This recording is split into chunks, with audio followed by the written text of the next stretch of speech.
Hola Dani, ¿cómo estás? Un gusto. Muy bien, ¿y tú? Bien, pues oye, súper feliz. Yo, todos los que estamos acá, porque que te podáis conectar con las pymes, que es un mundo tan ajeno, tan distinto. Sé que estáis preocupados de la economía en términos generales de Latinoamérica, de tu Chile, como lo nombras siempre.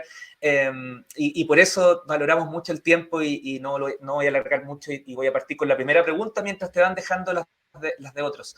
Ujú. Dani, mira, tú me dijiste algo súper cierto, lo escribimos cuando te pusimos dentro del listado de los expositores. Una pyme y una startup es tremendamente distinta, casi mundos diferentes. Que desarrolléis un poco esa idea. Sí, yo creo que la principal diferencia está en cómo parten las empresas y cuáles son las ambiciones que tienen. Una pyme normalmente parte con alguien que sabe hacer algo y empieza a desarrollar ese oficio o lo que sea. Empieza a hacerlo de una persona y cuando se da cuenta que se le acaba el tiempo, las horas del día, dice, bueno, yo puedo invertir en contratar a alguien más para que me ayude con esto y parten de manera muy orgánica y bastante lenta y orgánica sobre todo, ¿cierto? En cambio, la startup siempre parte como con una ambición más grande, siempre parte con una ambición de ser muy grande rápidamente, incluso de ser internacional desde el día uno. Yo conozco muchos casos de empresas que lanzan el primer día en dos, tres o cuatro países al mismo tiempo, tienen equipos más grandes y la diferencia principal quizás detrás de todo eso es que para partir una startup normalmente se necesita cierto capital. Una pyme uno puede partir con su propio trabajo sin ningún capital. Una startup normalmente uno necesita algún socio capitalista que te ponga el dinero para poder ejecutar la idea y para poder echar a andar. Y al mismo tiempo las startups por lo mismo tienen como cuando tú contratas a la primera persona, no hay nadie, no hay producto, no hay cliente, no hay nada. Normalmente como funciona la cultura de las startups es que la gente entra y lleva un porcentaje de la empresa, entonces son todos socios en la empresa y si a la empresa le va bien, le va bien a todos. Que es un modelo bien diferente que el de las pymes. Yo no creo que uno sea mejor que el otro, simplemente depende de la idea, depende de las circunstancias y depende de diferentes cosas, pero obviamente todas las empresas son necesarias y no todas pueden ser startups o no todas pueden ser pymes tampoco. Daniel, en ese proceso de, corrígeme tú si me equivoco, pero el stock option es el que se llama cuando le das la posibilidad a los empleados de ser parte de la empresa, o no? Claro, ¿Sí? hay diferentes fórmulas, Stock Options es una de ellas, y básicamente eso es una manera de retener a la gente también. Entonces tú le puedes decir a alguien, por ejemplo, tú te vas a llevar 1% de la empresa en 4 años. Y entonces si tú te quedas el primer año, te llevas el 25% de lo que te corresponde, de ese 1%, y después del año 2 en adelante, tú empiezas a ganar mensualmente, digamos, un, cada un mes la fracción que te corresponde durante ese mes, digamos. Perfecto. Oye, si hay un tema que es mejor no conversar, me avisáis, no más ningún problema. En este proceso de exit de Corner Shop hacia Uber, me imagino que empleados que partieron contigo y tenían ese modelo, les fue bastante bien. Así es, en Corner Shop toda la gente tiene stock options. Eso no fue siempre así. Al principio solamente los que estaban desde el principio, digamos, lo tenían. Después llegó un momento en que lo dejamos de hacer porque ya se te va acabando O sea, uno normalmente cuando levanta capital con un inversionista, uno deja un 10% de la empresa para entregar a los empleados y hacerlos socios de la empresa. El, pero claro, en la medida que se te va acabando ese 10%, después tú puedes levantar plata de nuevo y a lo mejor conseguir otro 10% o un 5% dependiendo de lo que haga falta, pero se te va acabando y obviamente uno se lo quiere dar también a la gente que uno siente que más impacto está teniendo en el éxito de la empresa. Y cuando eso se acabó, dejamos de hacerlo hasta un tiempo que pasó un tiempo bastante largo, la empresa subió bastante de valor, entonces de nuevo ya un porcentaje chiquitito era, digamos, dinero real. Y ahí empezamos a darle a todo el mundo y en Corner Shop hasta hace poco, digamos, toda la gente tenía stock options, toda la gente era socia de la empresa. Mira, Sara te deja una pregunta, dice, ¿qué es lo que más les ha funcionado para escalar la cultura mientras crecen tan rápido? En general, lo que a mí me gusta es, bueno, trabajar muy cerca de la gente al principio de la empresa. O sea, uno está sentado en una misma mesa, ¿cierto? Con las 10 personas, con las primeras 10 personas. Todos se conocen muy bien, hay una infinita confianza. Y normalmente lo que pasa en una startup que crece rápido es que esas 10 personas que estaban al principio son los que se van, los que mejor conocen la empresa, los que mejor conocen los procesos, los que entienden por qué se tomó cada decisión, y son los que eventualmente se van a volver jefes en el futuro. Entonces, si esa gente entiende muy bien la cultura, y ellos van a ser jefes de la siguiente, entre comillas, generación de gente que entra a trabajar contigo, la cultura se va a ir traspasando a través de ellos. Entonces, eso creo que es lo que más funciona. Está bueno. Oye, y hacia afuera, ¿cómo conversa esa cultura? ¿No chocan? ¿Cómo enfrentan ese choque de tener que lidiar con otras empresas que no son así, corporaciones? ¿No pescan nomás o se adecúan?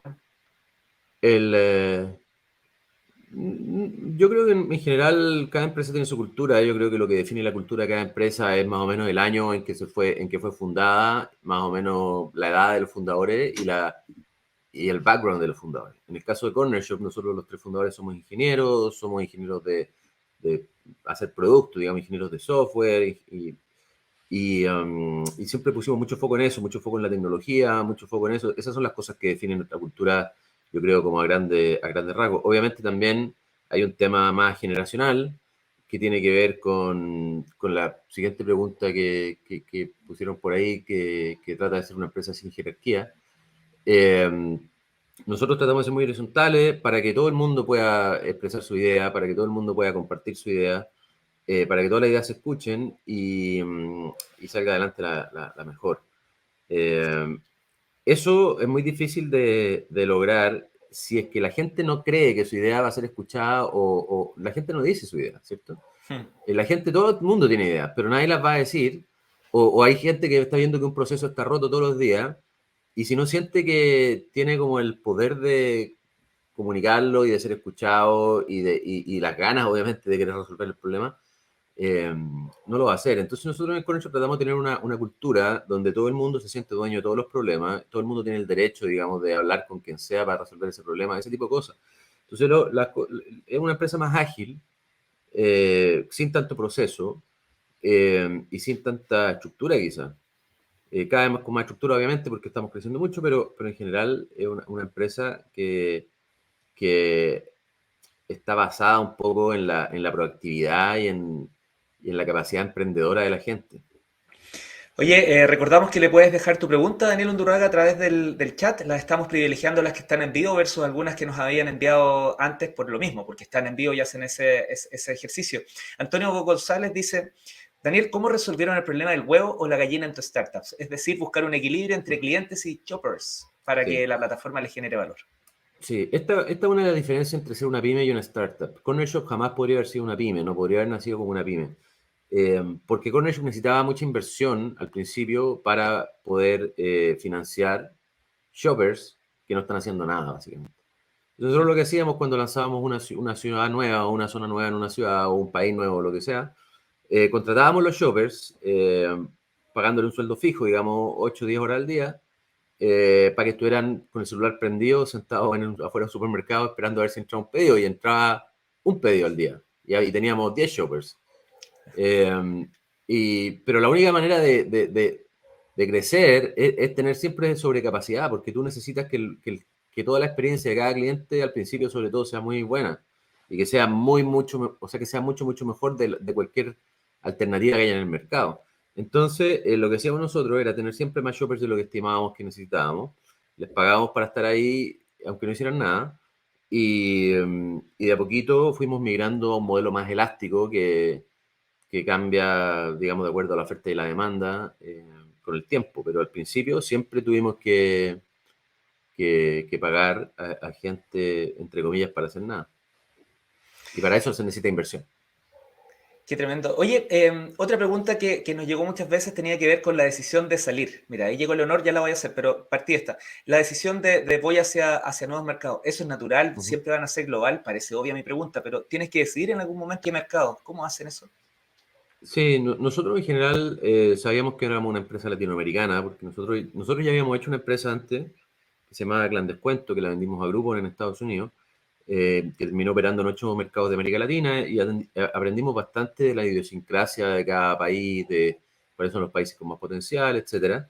Y, y cuando decidimos lanzar Corner Shop, decidimos desde el primer día hacerlo en 2 países, en México y Chile al mismo tiempo, porque México es un país donde teníamos bastante conocimiento, ¿cierto? Yo estuve viviendo prácticamente todo el año 2010 en México, es un mercado donde ya eh, nos resultaba bastante sencillo armar un equipo porque teníamos muchos colegas con los que habíamos trabajado antes, con los que queríamos volver a trabajar, ellos querían volver a trabajar con nosotros, entonces era bastante sencillo armar un equipo de superestrellas para lanzar, que es lo que uno necesita, ¿cierto? Cuando uno está partiendo de una startup, uno quiere armar el equipo de superestrellas lo antes posible, porque esa es la gente que te ayuda a armar la empresa, armar los procesos y la gente que va a construir todo lo que después ya se vuelve grande y cuando está grande ya lo puede administrar, entre comillas, cualquier persona, pero hacerlo, eso es más difícil.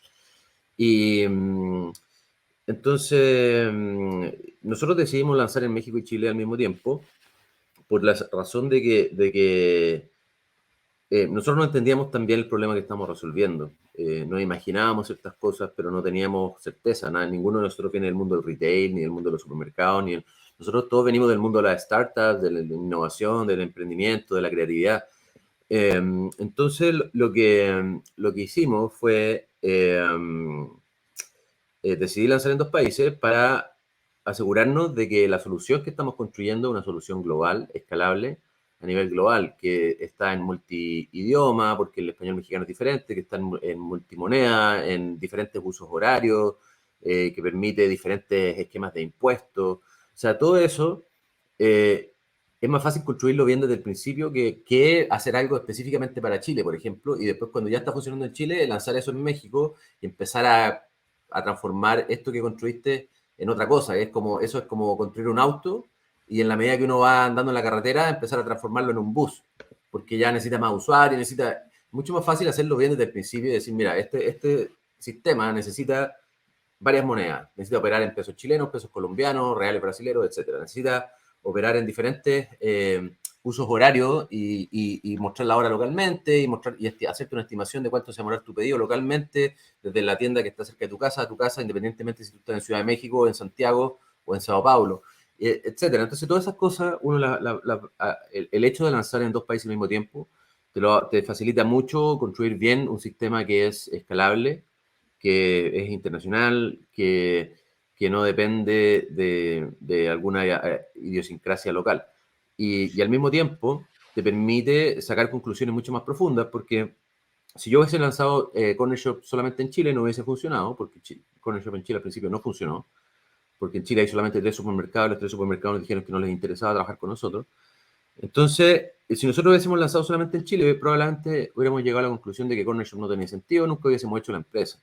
El hecho de lanzar en México al mismo tiempo nos ayudó a entrar en México, tener éxito en México al principio y darnos cuenta de que lo de Chile, el fracaso en Chile era una anomalía y no era lo normal.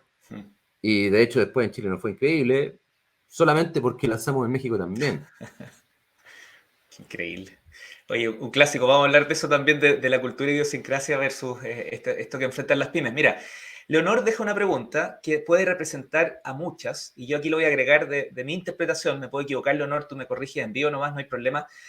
Pienso que de algún modo u otro muchas te ven a ti y a otros como tú como caso de éxito, entendido el éxito como, wow, la hizo, más allá de que sea así o no y que a ti te parezca bien o no.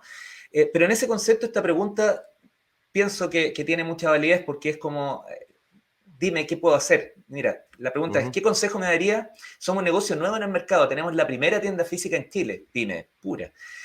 Tienen una plataforma online además. El cliente no comprende el alcance de los productos que ellos están desarrollando. Están más encima en región.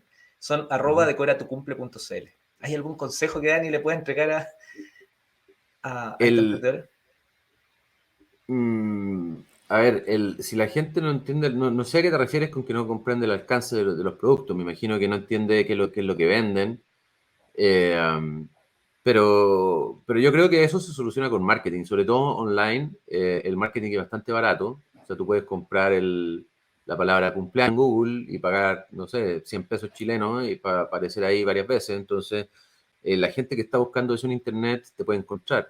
Ahora, uno de los problemas que a veces hay en América Latina es que la gente no siempre está acostumbrada a comprar online y está más acostumbrada a comprar en una tienda que conoce o que está en su barrio o cosas por el estilo, a pesar de que comprar online es más conveniente, muchas veces más barato. Entonces, yo lo que recomiendo es hacer marketing, publicidad, básicamente. Si es online, en Google, Facebook, Twitter, todas las redes sociales te permiten hacer publicidad, a usuarios segmentando por interés o segmentando por otras cosas. Y, y bueno, también se puede hacer publicidad, ¿cierto? En el mundo real, poniendo un cartelito afuera de la tienda o un cartelito en la esquina más transitada que está cerca de la tienda y decir, mira, estamos a 3 cuadras a la derecha y ven a nuestra tienda, ese tipo de cosas. Pero es difícil partir un negocio, es difícil entrar al mercado y, y bueno, y al final yo creo que la mejor manera de crecer o la manera ideal de crecer es a través de la recomendación boca a boca de tus clientes mismos. O sea, si tus clientes les gusta lo que están comprando en tu tienda, lo van a recomendar a otra gente y eso creo que es lo más valioso, porque esa es la mejor recomendación. Dani, te veo viéndote como empresario propiamente tal, con todos los conceptos buenos y malos que eso trae en la historia Ujú. de Chile y no solo de Chile, países latinoamericanos. En ese sentido, ¿cómo podemos esperar que personas como tú le devuelvan la mano, si es que se puede llamar así, les importe el desarrollo de su propio país? ¿Cómo ves eso a Sí. través de...? Sí.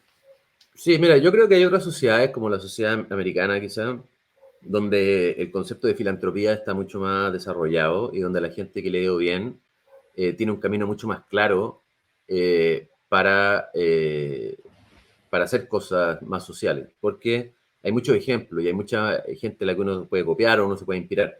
En América Latina no existe mucho la filantropía eh, en general y creo que sería bueno que existiera más. Creo que el, ahora también entendiendo que uno, por muy bien que le haya ido, uno es una persona y uno no va a cambiar solo una sociedad que tiene 20 millones de personas o 100 millones de personas o 500 millones de personas. Entonces, al final yo creo que los cambios más profundos siempre tienen que venir de los gobiernos y del Estado, ¿cierto? De los políticos y de eso.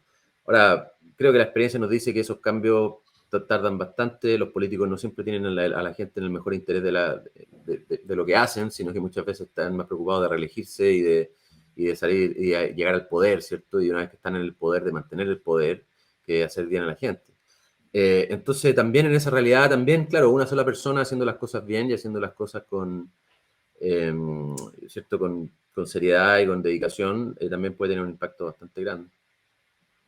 ¿Cuál crees que puede ser la tecla más útil de apoyo en la parte de la educación o quizás en la parte de vivienda, carretera, infraestructura, internet? ¿Cuál crees tú que puede ser? No, obviamente que no tienes Yo, la verdad.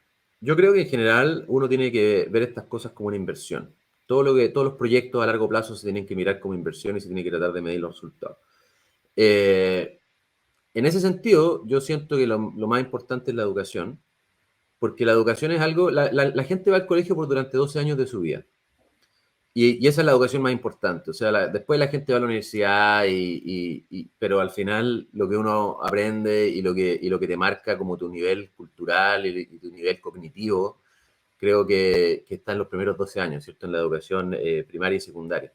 Entonces, esa educación dura 12 años y si tú transformas esa educación de manera considerable para que sea equivalente a la mejor del mundo, no sé cuál es tu país favorito, si la educación finlandesa o la neozelandesa o japonesa, pero si uno hiciera, por ejemplo, que en Chile todos los niños tuvieran ese nivel de educación, en 12 años tú pasas de ser una sociedad donde la gente no entiende lo que lee a ser una sociedad desarrollada prácticamente en términos de la potencial creativo que tiene esa sociedad. Entonces, eh, yo personalmente pondría todos los huevos en el canasto de la educación. Creo que es donde más se puede cambiar el futuro del país, porque en 12 años ya empiezas a sacar generaciones de gente que vienen con una educación, entre comillas, del primer mundo, y eso creo que es lo que hace en 12 años que el país se transforme. El problema es que los políticos están pensando en 1 año, 2 años, 3 años, en los retiros de la AFP y ese tipo de cosas que son parches puritas, ¿cierto? Y que no hacen nada y que finalmente terminan destruyendo el sistema de pensiones, que es la número uno preocupación de los chilenos, ¿cierto? Entonces es absurdo, o sea, yo nunca entendí bien eso de los retiros, porque era, por un lado la gente te dice que la preocupación número uno son las pensiones y por el segundo, y por el otro lado vamos a sacar toda la plata de las pensiones para que la gente tenga peores pensiones todavía. Entonces, son esas cosas absurdas que a veces hacen los políticos pensando en salir elegidos en la siguiente vuelta y no en crear un país serio que va a ser sostenible y que va a funcionar bien. Dani, uno de los temazos tiene que ver justamente con el fracaso. Nos llegó muchas preguntas asociadas a eso. Entonces lo resumimos como equipo en, hay algo más allá de lo simple. Tírate nomás, no le tengáis miedo, el fracaso es normal. ¿Se mantiene o hay algún concepto, una reflexión que nos podáis entregar en torno a eso? Sí, yo creo que en general en la cultura latina el tema del fracaso es muy tabú y las mamás le dicen a sus niños con la mejor de las intenciones, mijito, no emprenda, porque si le va mal después va a quebrar y todo el mundo va a decir que usted quebró. Entonces, si quiere que le vaya bien, mejor estudie Derecho, estudie Medicina o entre a trabajar en un banco, ¿cierto? Y eso quizá era un buen consejo en los años 80.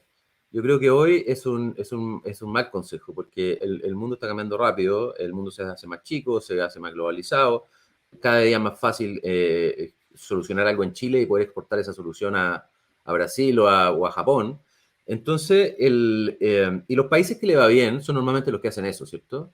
A Estados Unidos le va bien porque las empresas gringas la ocupamos todo, ¿cierto? Nosotros miramos tele por Netflix y escuchamos música por Apple Music y tenemos un iPhone, etcétera. Entonces, al final lo que tiene que hacer Chile es ese tipo de cosas, ¿cierto? Eh, tiene que empezar a hacer que las soluciones que se crean en Chile se puedan exportar a otras partes. Lo más natural es partir por Perú, Argentina, Bolivia, nuestros vecinos, y seguir a Brasil y México y por qué no después también a Europa y Asia, ¿cierto? El, eh, entonces, yo siento que el miedo al fracaso ya no es tan útil como era antes, porque si a ti te va bien con una empresa, te puede ir tan bien que la probabilidad de que te vaya mal, ¿cierto? Lo terrible que puede ser que te vaya mal, tomando todo eso en cuenta, igual sigue siendo más racional, creo, emprender y tirarse a la piscina. Habiendo dicho eso, también hay un tema, ¿cierto?, de cultural, ¿cierto? Que la gente dice, oh, mira, este trató de emprender y le fue mal, y después uno sale a buscar pega y no te contratan porque te encuentran un fracasado, ¿cierto? Ese tipo de cosas. Eso tiene que cambiar, porque tratar de ser una empresa y que no te vaya bien es la mejor manera de aprender a ser una empresa bien. Nadie tiene tan claro dónde se falló, qué cosas hay que cambiar, qué cosas hay que mejorar. A lo mejor nos faltó pedir más plata aquí, a lo mejor nos falló el producto acá. Como que alguien que trató de hacer algo no le fue bien. Entonces, de hecho, a mí me fue mal antes de que me vaya bien. En las dos empresas que vendí, antes tuve una que no vendí, digamos, antes y que tuve que cerrar, ¿cierto? Entonces, uno aprende siempre. Y yo no podría haber hecho Corner Shop si no, si no hubiese hecho antes otras empresas que no fueron bien, pero que sí me enseñaron a hacer ciertas cosas. Yo aprendí a hacer aplicaciones móviles, aplicaciones de celular, en una empresa que no le fue bien, pero después cuando hice Corner Shop yo ya sabía hacer aplicaciones de celular y pude hacerlo bastante rápido etcétera. Entonces, al final, la experiencia siempre suma. Y creo que hay que desmitificar eso del fracaso y perderle el miedo y entender que es parte de la vida, como todo, y hay que seguir adelante. Daniel, podríamos quedarnos mucho más tiempo porque tú tenés la buena onda de hacerlo y porque también quedaron algunas preguntas. Te invito a que puedas revisar el chat y si podéis quedarte un ratito respondiendo algo, bien. Si no, nos mandas algunas respuestas después y las compartimos con la audiencia, ¿te parece? Súper.